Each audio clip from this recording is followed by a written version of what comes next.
The Huskies are coming off a big 3-2 win on Friday night here at Mariucci Arena. They are looking for the weekend sweep against the University of Minnesota Golden Gophers here today. I'm Taylor Budge, joined alongside me is Mick Hatten. Mick, Friday night's game, a lot of things did go right for the Huskies' way, starting off early on with David Morley's power play goal.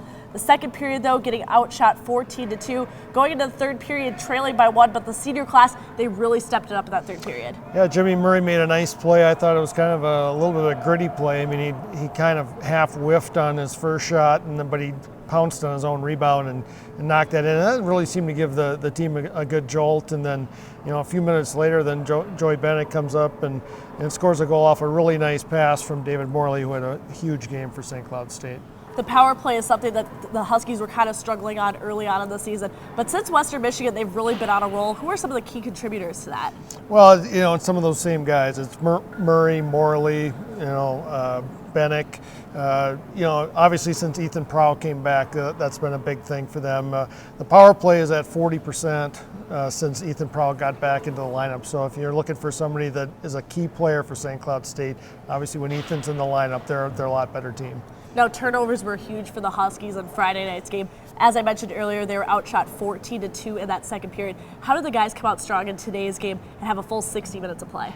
Well, they just got to come out with the energy that they did in the first period. On Friday night. I thought they came out with a lot of energy and right away got themselves on the power play. When they keep their feet moving, they're fine. When they start standing around like they did in the second period, not only were they standing around, but then they were getting killed in the face-off circle. It was 15-3 in the second period on face-offs, on top of getting outshot 14-2. So, St. Cloud's got to keep moving. They got to pay attention to those little details like the face-offs and getting back and in transition and turning the puck back up ice.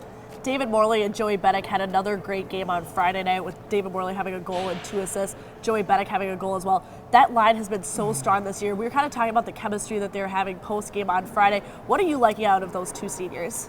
Well, David, had a really strong second half of last season, and he really kind of turned it on and was one of the big reasons why they ended up making it into the NCAA tournament. If you remember, he had 2 big games to help them sweep Omaha down in Omaha last season, and Omaha ended up going on to the Frozen Four. So, when he scores a goal, this is one of your favorite things, Taylor.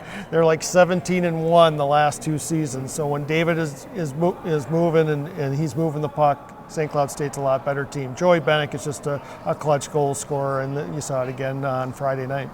Now, Friday was a big win for the Huskies. They're first at Mariucci since October of 2010. How are they going to be able to carry that Friday energy over into Sunday's game today?